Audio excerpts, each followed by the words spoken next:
on Outback Truckers. Hook into those trucks and get going, mate, or I'm just going to wheel out. Mark King has to haul this monster rig 700 kilometres to a coal mine. At the moment, I'm getting 120 metres to the litre on diesel. You don't want to run out of fuel coming up here. It's too big for the road. Yeah, metre on the left. Slow it down, mate, slow it down. And there's a mountain range to cross.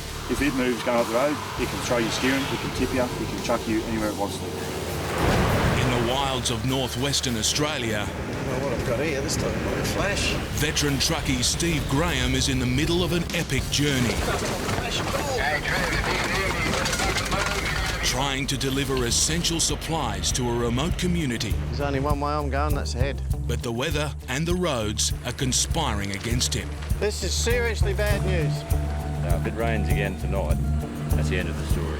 I'm prepared to sit here for a week. We'll give it 1 week from today. And model-turned-truckie Deb gets some unwanted attention Oh no, here he comes.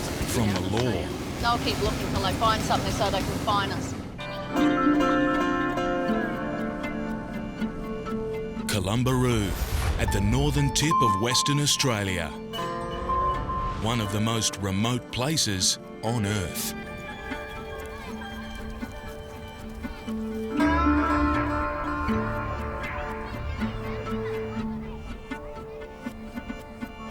The community here can't survive without supplies sent by barge from Darwin and by road from Perth, 3,000 kilometres away. Veteran Perth truckie Steve Graham has been trying for more than a week to get his road train into Kalumburu. On the one hand, I'm bogged, but on the other hand, I'm getting out this side because the side where the aluminium steps are in the sun, I can't put my feet on them because they're that bloody hot. It's been an epic struggle against the roads and the rain.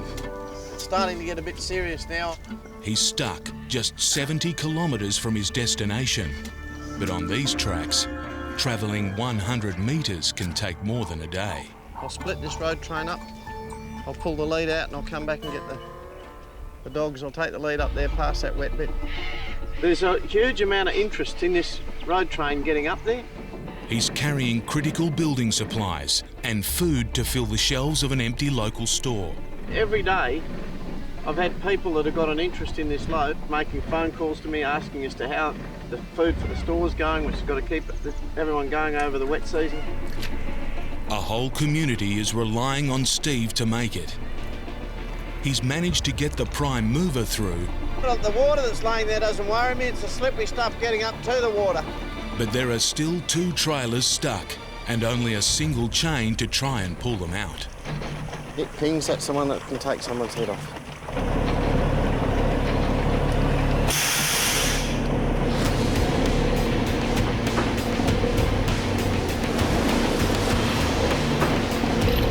Steve's already snapped a chain doing this. If he doesn't get this right, he'll break the only chain he has left.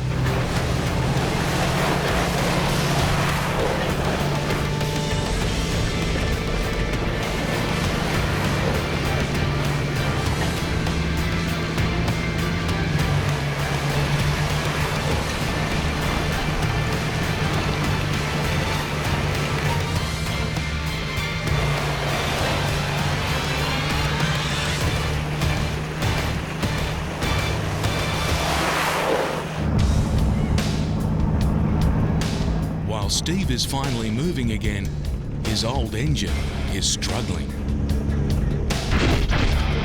Make a few noises in the clutch. And the road ahead isn't getting any better.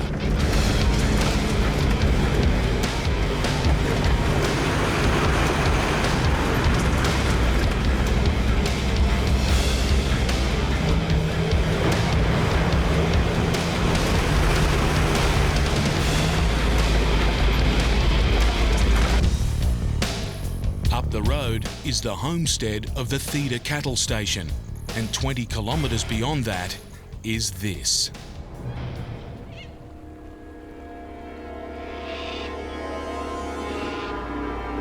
A notorious black soil bog hole, twice as long and 10 times as difficult as the one he's just beaten.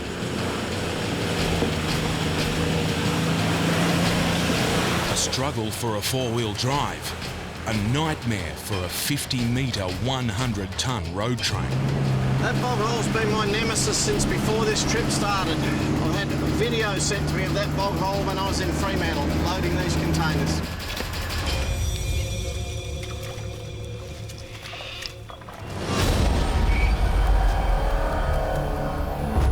As truckloads go, they don't come much bigger than this. An 8.5 metre wide, 100-tonne mining dump truck, destined for Queensland's booming coalfields. Problem is, someone has to get it there, from Brisbane to Rolleston in central Queensland, crossing the mountains of the Great Dividing Range. Need a radiator for it, mate. ASAP. 1084. The man with the mission is Mark King. On my trailer, I'll have the major chassis part. It's 105 tonne.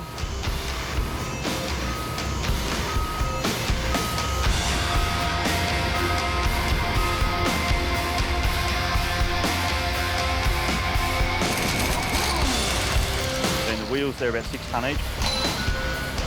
We'll put a couple of those on each flat top trailer. And the cabin and the handrails, there's another 4 tonne in those, they'll go on another truck. So there'll be myself with a chassis and 2 accessories trucks. That's just to get the chassis to site. And then there'll be another truck later on that'll actually have the dump truck part. The load can only travel through the city at night, putting pressure on an already tight deadline. And that's why we have to leave Brisbane at midnight, because we've got to sort of be out of town, off the road, before the people get out of bed. The hauling truck is an 80-wheel flatbed, and mechanics have discovered a problem with one of the sets of brakes. Right, mate, so you've got the Allen key bulb in there. It'll be chopped out, yeah. 80 tyres on the ground here and a set of brakes for each of them. And you have one that blows out, you can take out a couple more with it.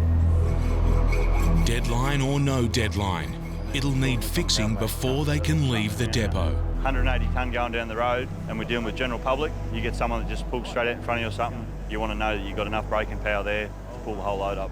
Just about and have a look how bad that thread is inside the housing. I'll be happy when the brakes are all going, because then I know when I'm sitting up the front of it, I've got that pedal on the ground that's going to work. The pressure on Mark to get away is increasing all the time, and a locked tool cage is the last thing he needs. Hey, Darren. Where's JJ? My job as a driver to make sure when I leave the yard, my gear's right. Every time I walk in this shed to get a bolt or a clamp or a screw, am I supposed to come in and say to you, JJ, I've just got to make sure this is the right size, every time? So out of a 10-hour day, I'm going to get 2 hours work done. To make matters worse, heavy rain is forecast for Brisbane and en route. Yeah, that's the worrying part, because if main roads, say, deem it too wet, they'll shut the permits down, and then that's it, we don't play anymore.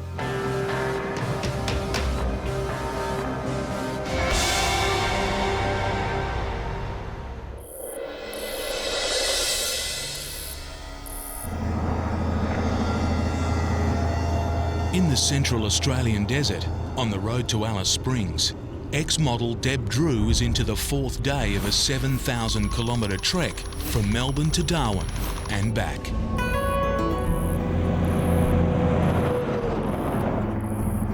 Yeah, it's a beautiful day. Fantastic day. Put it on cruise control and just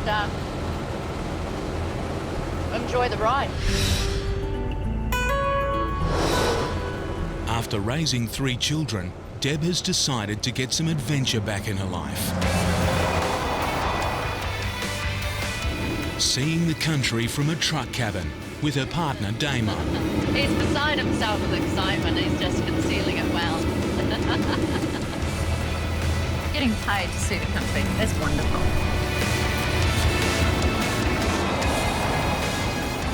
My daughter has not been particularly approving of my choice of current vocation.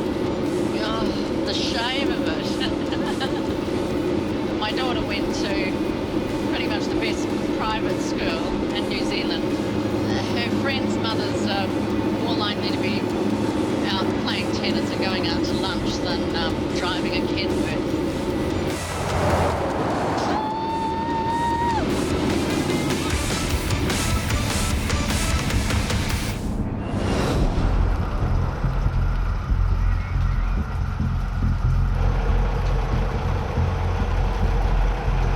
close to midnight at the depot in Brisbane.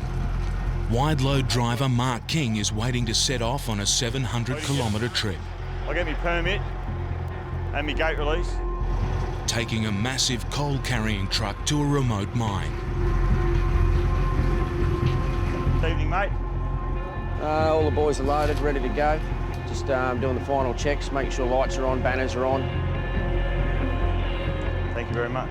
Mark not only has to negotiate the roads, he also has a load of bureaucracy to deal with. This is all my permit paperwork, all the different things we've got to go through. There's police permit, Energix's clearance for the wires, Ergon Energy's clearance for the wires, Optus leads, Queensland Rail, main roads permit for all my weights. Lets me know any traffic changes, who I've got to ring on the way, and the roads I have to take. And then my dimensions, 7.5 metres wide, 5.2 metres high and 35 metres long.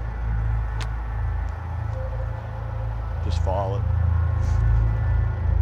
To help him, he'll get a police escort and pilot cars. Should be page 72 or something.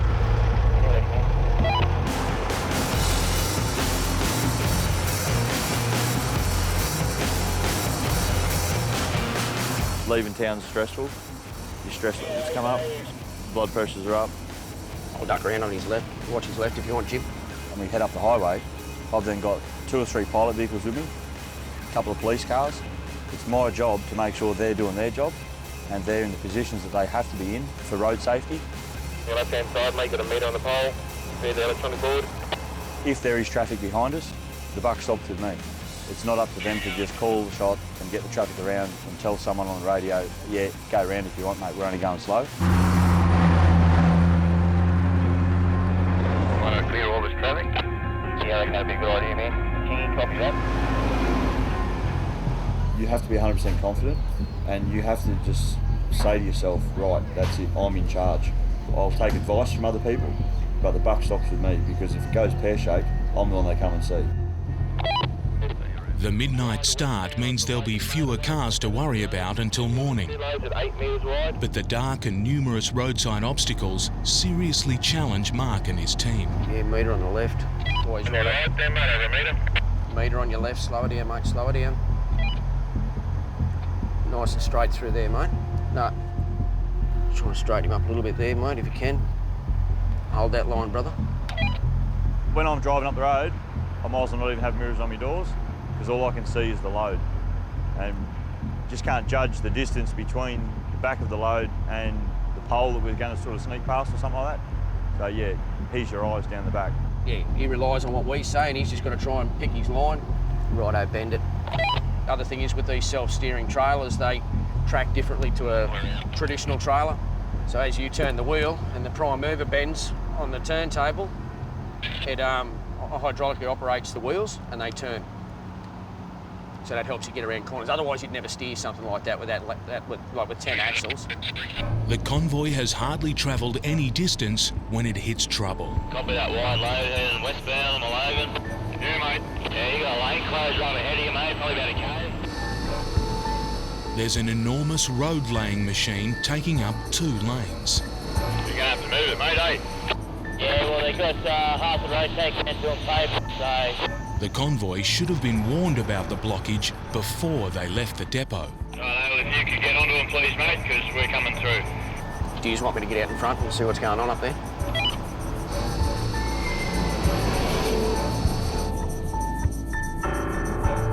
This road ain't big enough for the both of them. Mate, you know we're coming through, do you? What else we got down behind you, mate? Shit, a bit messy up there, eh? The convoy grinds to a halt. The team need to work out whether there's enough room for the wide load to squeeze past the roadworks. Yeah, 8.5 wide coming through there, brother. When we get our permit given to us, itemised on the permit for main roads is where the roadwork sections are. So you'll read it and you'll go, beautiful, no roadworks down the road here. And you'll drive out and bang, there's roadworks. They just neglect to put it on the paperwork. So then we've got to try and deal with them. And they're trying to say to us, well, you shouldn't be here. And we're saying, well, we've got a permit, we're coming through here.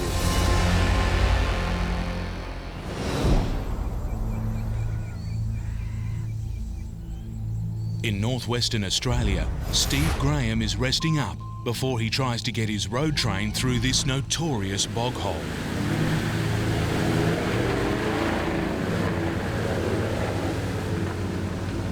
He's at a nearby cattle station, 70 kilometres short of his destination, waiting for the mud to dry and praying there's no more rain. I'm in the hands of the weather.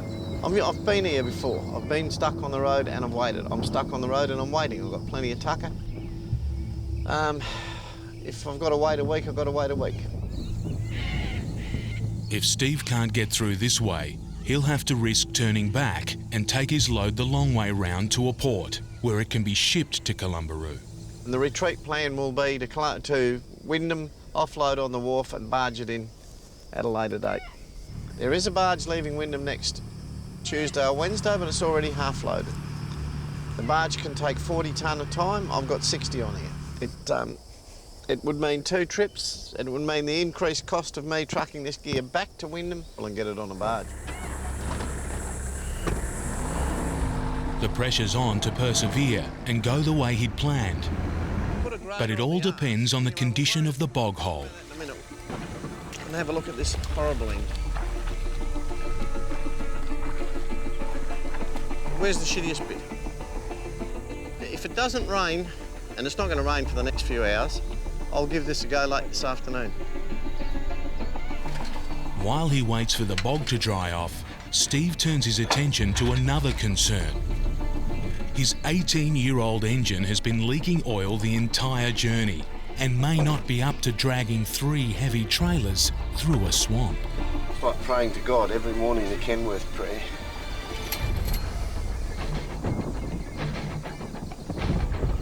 Well, this poor old motor has got here. It's done a mighty job to get here. But it's starting to run a fair bit of coolant out of the heads and things.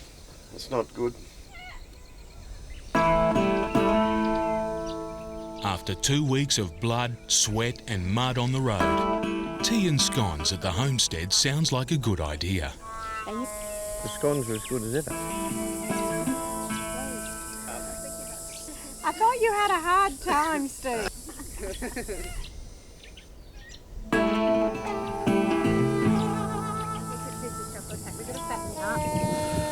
Thank you very much.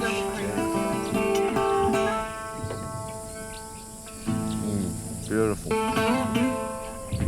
If everything had gone to plan, Steve could have been home by now. My daughter was talking to me on the phone. She said, Dad, I feel today's a great day to have a baby. I said, oh, do you, bub? She said, as a matter of fact, I'm going, Dad. I think I'm having a contraction. So she was happy she had the baby at home. Oh, she had it at home. She didn't even get to the hospital. Well, tomorrow might be a big day. I'd like it to be. I don't like the look of the sky. Back there down the road. Oh, my Lord. The weather catches Steve out again. It looks like his tea break was a big mistake.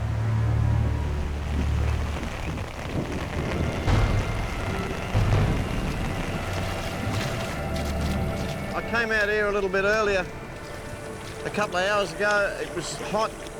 This was dried out considerably. There was just a little bit of water on the right-hand side. I went back to the station and had a cup of tea and scones, and I should have stayed here and done the grading because my window is only early in the morning. I get a window in the morning of a couple of hours. I'll have to grade that then let it dry out to the next day to attempt to get across there. So what my cup of tea and scones cost me is a day. It's soul-destroying, mate. It's soul-destroying.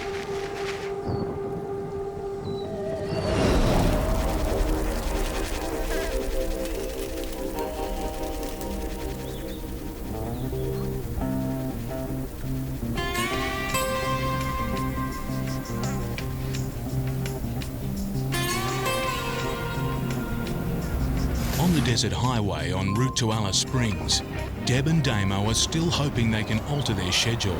Scenery's pretty specky, isn't it? Yeah? They've got a plan to mix a little pleasure with the business of driving and make an unscheduled stop at a place they've both always wanted to see. But Deb has spotted a problem with one of the trailers. We've got a buckle undone at the back. It's the sort of thing that could bring them to the attention of the law. Even if they've just worked themselves loose, you're still done for it.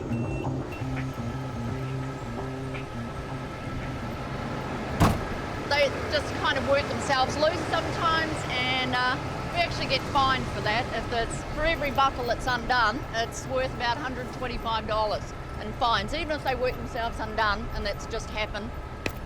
Too bad. Here's your ticket. So, on our way. But while Deb's been tightening the straps, a passing transport patrol has spotted her. I'm fine, I'm not broken down or anything. I just stopped to do stuff. Yeah, no, I'm good. See you. Put your bloody clipboards away, for fuck's sake.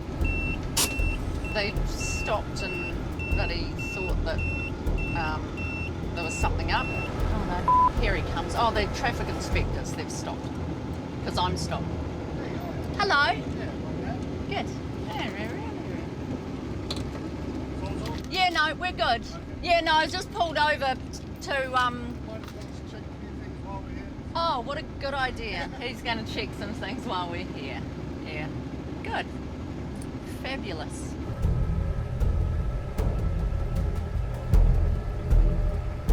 They'll do license check, check the truck, registration, that sort of thing. So we're all good and legal, so it's not a problem. A little bit of, I don't know, anxiety, I suppose, attached to it. Just they're probably pretty good up here in the territory, but in other states, you know, if the state budget is, you know, needs a bit of a boost, they'll send them out. They've got to up their quota of, you know, fines, haul some, you know, a few $1 million more, and truckies are a really good target for that. So, and that's what happens, you know, and they'll find something. They'll keep looking till they find some damn thing. The inspection is not only costing her time, it could cost her money. If they discover a defect, a hefty fine. We all good? Oh, he's just checking the radios on the trailers. He's checked my license already. Have you? Yeah. I just want to put the details down on the running sheet.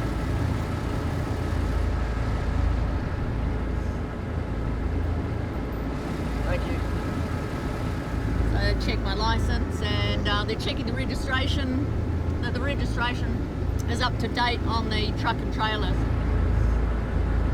Whenever you get pulled up, you sort of, I don't know, I mean, it's all, you know, it's always, we do everything legally and all that sort of thing, but it's always sort of like, oh shit, you know, what sort of magic problem can they possibly discover, you know? But these guys seem to be all right with what's going on, so it's fine, not a problem. Bye, bye-bye, lovely, see you, bye. After some tense moments, Deb and her truck finally get the all clear, but the stop has cost them time. Another delay, and their plans of a sightseeing side trip will have to be scuttled.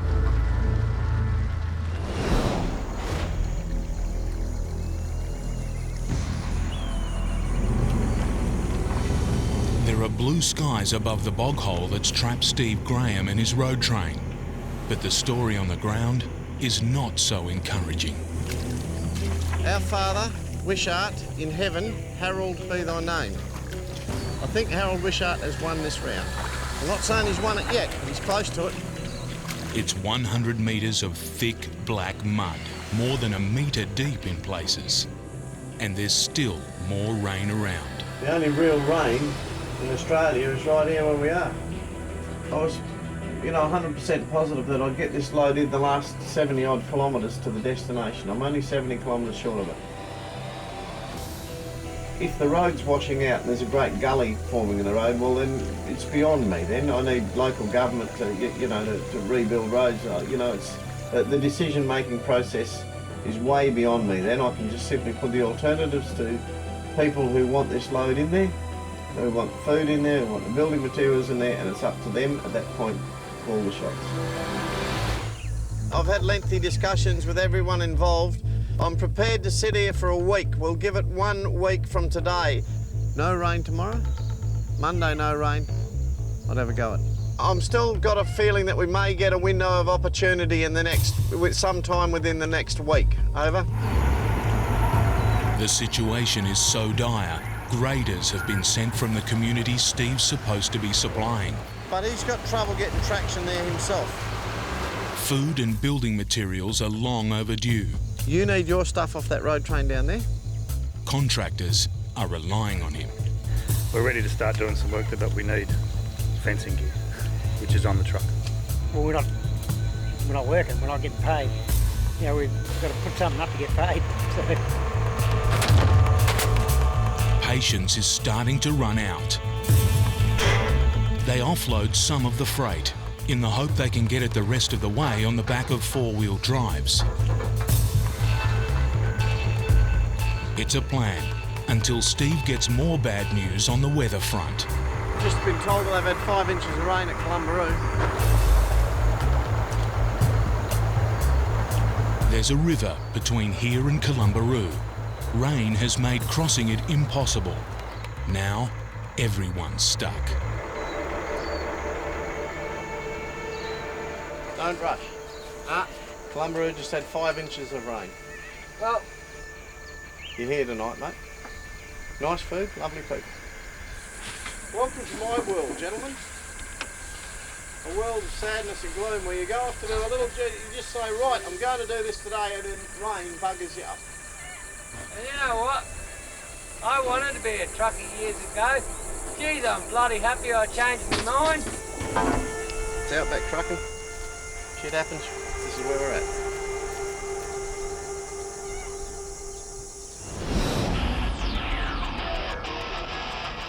In the small hours of the morning, Mark King's oversized load has hit a roadblock. No one told him about a new road surface being laid on the highway. A machine is taking up the 2 lanes he needs to get by. Now there's a standoff between the road crew and the truckers. Your pilot told me that and he said it was 8 metres to the thing. Yeah, it's 8 metres wide at the hubs. They want to get their gear through to keep the work happening. Well, while we're sitting there, they can't get past it. Oh, so once you get up there, you can't go off anywhere anyway, eh? Because the roadwork's out there at this width and weight, which is not ideal, but that's what we've got to do to get out of here. We just have to suck and see, brother. We just have to suck it and see. Off the road, guys. Got to either let us through or pack their gear up and go home for the night. I dig my heels in the sandy ground on the road. My pay work says I'm coming through, that's what I'm doing. The stalemate ends. I'll just step him out, mate. Yeah, righto, mate, we'll give it a bit of a go. After some rushed and rough measuring, Mark decides there's just enough room for him to get by. So you're going to have to get the wheels right over to the left-hand side. We don't knock them out. The boys just going to move them up against the guardrails. Yeah, it's pretty stressful for the boys in the truck. There's a lot going on. We'll clear this line on the right. As you can see coming through there, there's not a lot of real estate left. It's 2:45 now. I think it's about 6 o'clock. 7 o'clock, we've got to be on the other side of Toowoomba. The delay has cost them precious time. I'm behind time now. It took a little bit longer than expected to come out of town.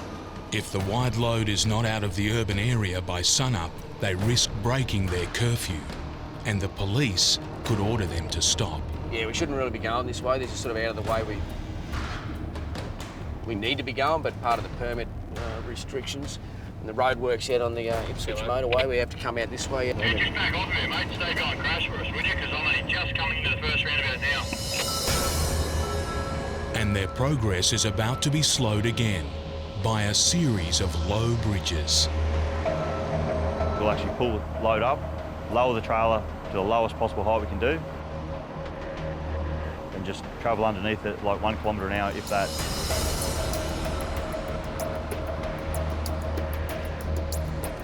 With someone standing up on the top with a 2-way radio talking to me, guiding me under that bridge.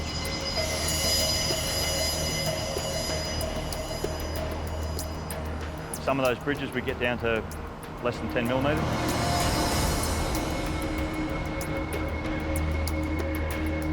There's no room for error.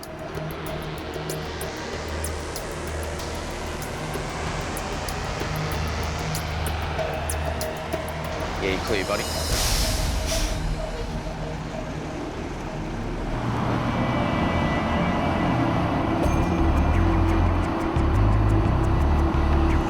Truck's running good. Trailer's following nicely behind me. All the steering's okay. So, no, we'll be here for a good night now. We're sort of getting out of town. Mark's optimism is soon cut short. Still within the city limits, one of the tyres on his 80-wheel trailer goes flat. A nail gone through it there. I've blown the tyre. Not what you want with 100 tonnes sitting on top. We've got a flat tyre up here now, so we're just trying to get up the road here a bit where we've got to up to Dinmore where there's a reasonable sort of a parking bay, so we can get the trucks off the road to change this tyre.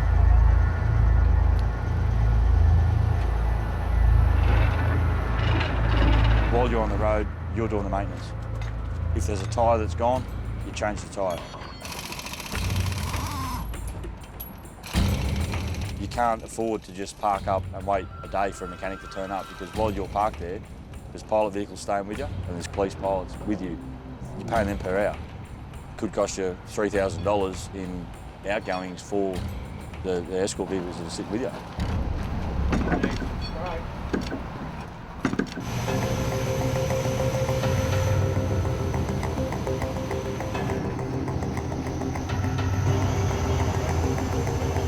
By early morning, they've reached the base of the Toowoomba range. To get to the top is a punishing 6-kilometre climb up a 1 in 6 gradient. Hopefully we don't have any issues. It's so steep, Mark will need a second truck to help pull him up. When we get to the bottom of the range, we hook the block truck on, double our capacity of traction. Same truck as this, with a big counterweight steel block on the back of it. We'll both get going together, just full steam ahead. Double the power and double the traction to overcome the treacherous combination of a big truck carrying a mega truck up a winding mountain road.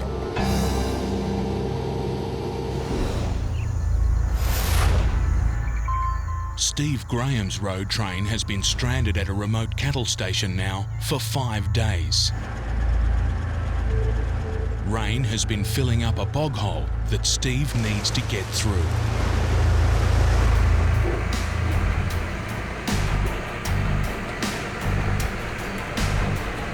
With work on the hole and the sun drying it out, Steve's ready to risk running his road train at it.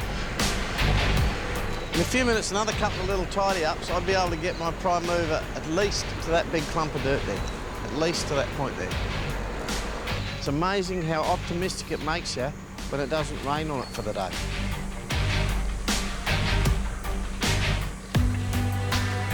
As you may see, coming back over the ridges up here, there's more cloud coming in. So if it rains again tonight, that's the end of the story.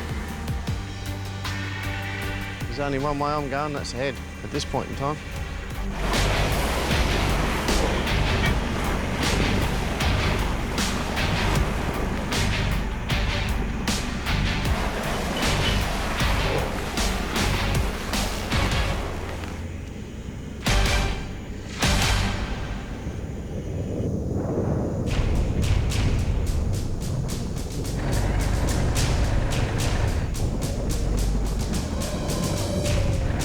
If Steve doesn't beat the bog hole, he's stranded.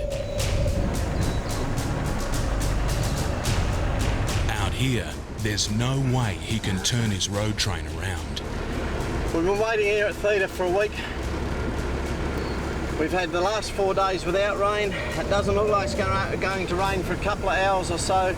We have this one small window that we can get across these 2 bog holes here and to the Carson River today. Once I turn north, I'm committed. I've got to get into Kalumburu, and if it rains behind me, my only way out of Kalumburu is barge the thing. Steve's decision is crucial. Left to take on the bog hole, right to try a much longer way. So we're going to give it a go. Going to turn left. The minute I turn this corner here, I'm committed. And I'd ideally like to turn right, but we're going to turn left.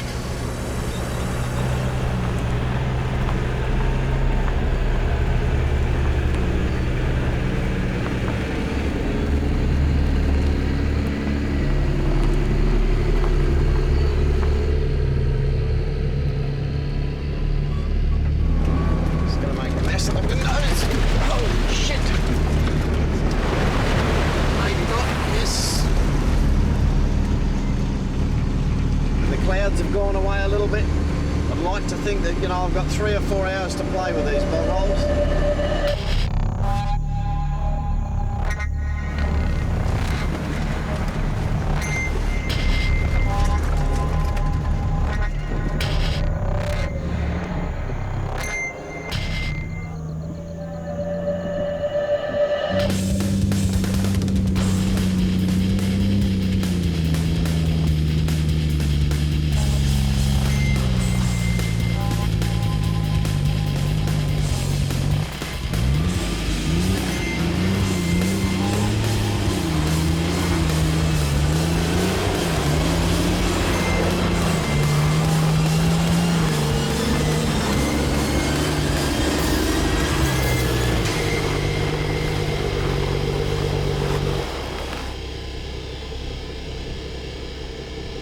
Steve's stuck halfway, but he's not defeated.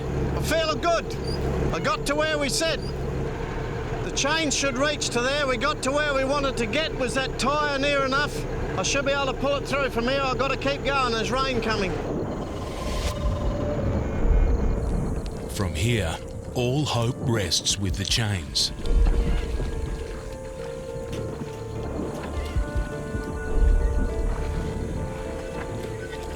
Hold it there, fellas.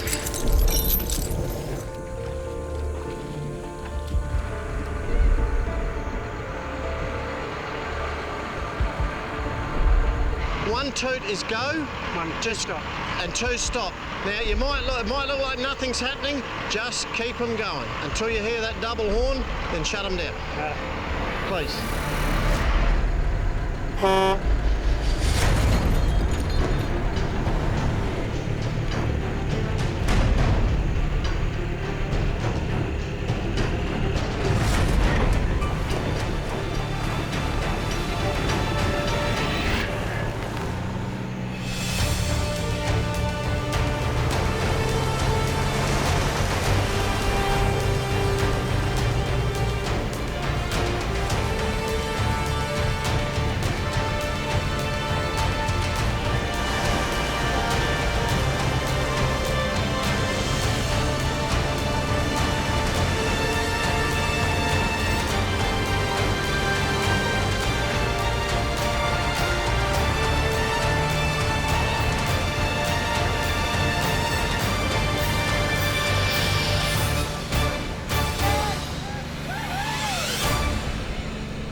But, you know, I haven't got him now.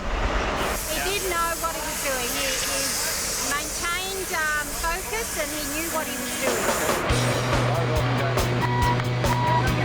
See what you reckon when you get in. Well done. Steve's been on the road for 2 weeks. Now he's within hiking distance of his destination. That's the confidence booster. Kalumburu tonight, the other side of the Castle River. The river is the final obstacle of his epic 3,000 kilometre journey. It's flooded but passable. If Steve can cross it, he's home. But first, he has to make it to the riverbank. I don't know what I've got here this time, like a flash.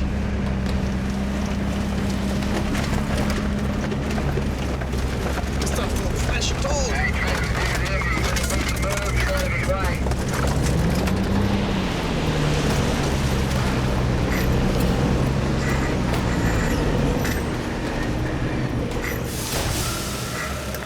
I need a grader with a stiff bar back here, fellas, quick.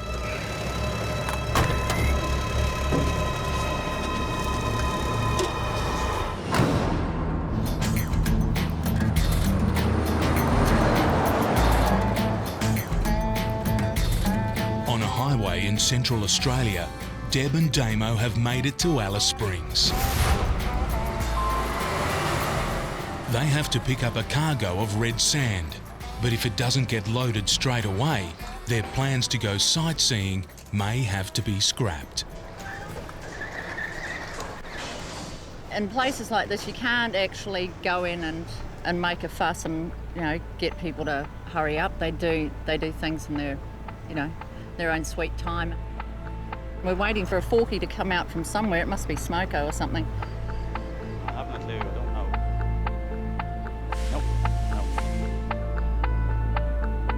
I really wish that they'd hurry up. Waiting to get loaded is one of a trucker's biggest frustrations. This is kind of part of the job, just sitting and waiting. We've been waiting for this to be loaded for over 3 hours now.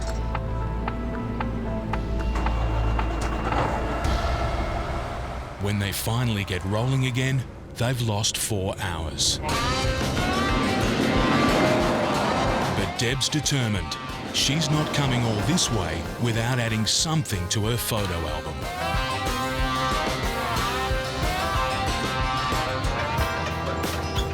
Just going to drop the trailers here. We're only taking the prime mover out to the rock. Ayers Rock is a 600-kilometre round trip. It'll take them the best part of a day to get there and back to the trailers. Deadlines and deliveries can wait. No one's going to stop Deb making this destination. And we're on our way now, finally.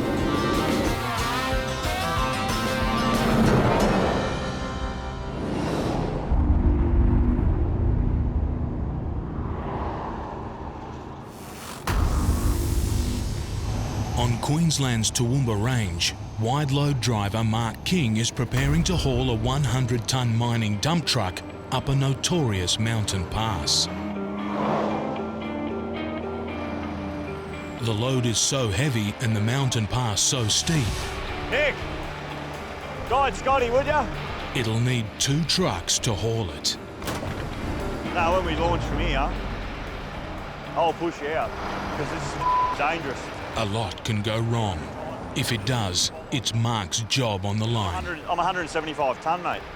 It's critical everyone in the escort does their job properly. And listen, not have the stereo on. I just put it out there. This is me. This is how I am. If you don't like it, don't talk. The pull of the 2 trucks combined is a massive 1,250 horsepower, dragging 180 tonnes. Once they start, Mark doesn't want to stop.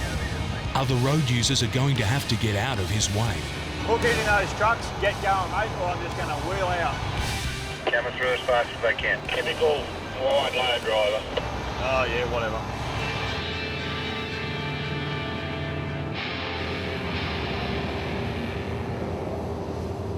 But yeah, the stress builds up, and you've got to be on the ball for these things. You can't just assume that it's hanging off the back of me, I'm okay, but your steering wheel's in your hands. If it moves going up the road, it can throw your steering, it can tip you, it can chuck you anywhere it wants to. It'll push you down the road. Mark's trickiest task is coordinating the gear changes between him and the other truck. As we're going up the hill, I sort of felt my truck pulling back a little bit, so we're sort of then trying to time the gear changes. All right, Scotty, grab one, mate, hook in. You've got to time it so that you're both not changing gears at the same time, because one truck's got to be able to hold the whole lot while the next guy will drop a gear. He'll then take up the load. So you've got plenty of grunt there if you do need it. If one truck brakes traction, the other truck's got enough up its sleeve that can sort of help out and hang on to it until the other truck's right again. It's a gruelling climb. Right at the moment, we're sitting on about 9 kilometres an hour. And it doesn't take much to make it treacherous. They've done a little bit of roadworks up there, what I've just heard on the radio. You don't know what sort of condition they've left the road. Dirt, sand, anything that could lose that friction between your tyres and the road. You're driving up the road, you don't know about it until you're actually here. The engine is burning fuel at an alarming rate. At the moment, I'm getting 120 metres to the litre on diesel. Fuel's a big thing, you've got to plan ahead.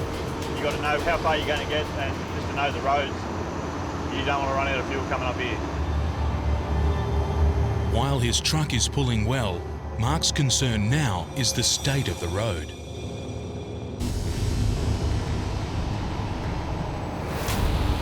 On a hot day, the road will actually bleed. All it is just the heat of the asphalt, the oil's coming out of the asphalt, and as all the trucks and whatever's driving across it, it seems to just massage the road so that it ends up slippery. Once the road gets soft and you've got too much drive weight, your wheels spin, you don't actually slide the tyres on the top of the asphalt, you'll dig holes in them. In turn, you're then dry bogging yourself on the road. It's Mark's job to get this mammoth load safely to the top.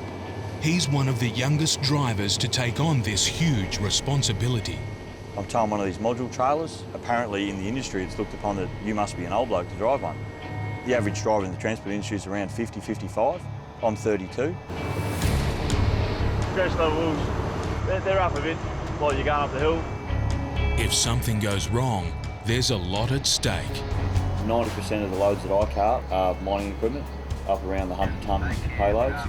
These machines that we cart now, these Caterpillar dump trucks, are basically the backbone of the mines. They're everywhere, every site's got them. $7 to $8 million will buy you that machine. The trailer that it sits on, coming behind me, over $1 million. The truck that's towing that trailer, $400,000 to $450,000 just for the truck. So you're driving up the highway, dealing with everyone else. We're just going straight down the middle of it, aren't we? You got sort of $9, $10 million worth of gear just poking on the highway. Mark has finally conquered the mountain range, but it's been slow going. It's always a sign of relief when you get to the top. It's taken nearly 10 hours for the convoy to travel 150 kilometres.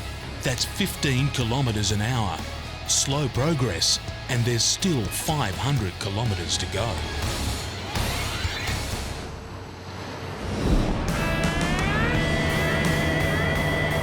Deb and Damo are starting to realise just how far off the highway the world-famous tourist attraction of Ayers Rock really is. You think they would have put it closer to Alice Springs? But when it comes into view, the drive has been worth every minute. Holy cow. Wow, that is amazing. Look at that. What? I can't believe I'm really here.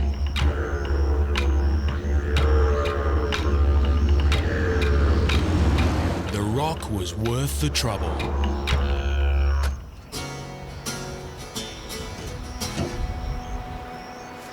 Yeah?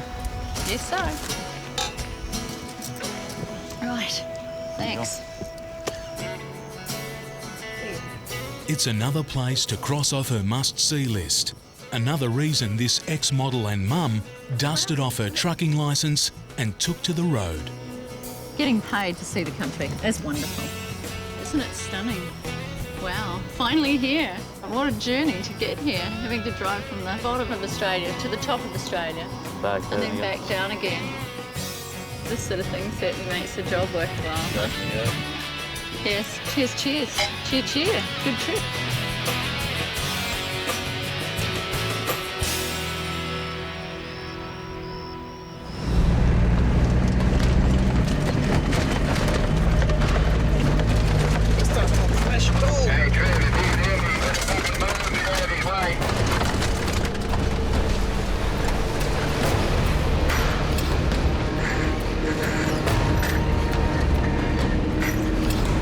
Steve Graham's road train has come to a sudden and violent halt.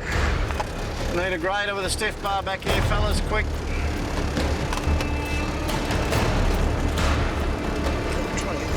One grader or two, Steve? One'll do, thanks, mate, for a starter. See how we go. Something's wrong with the end trailers. They're dragging like dead weights. They're dug in.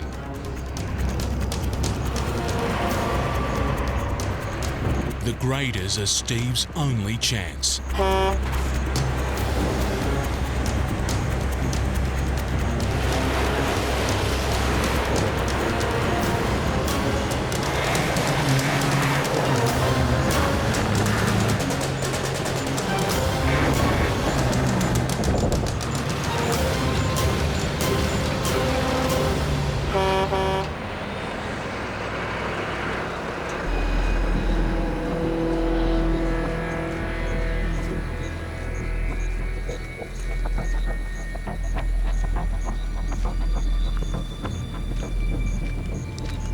This is seriously bad news.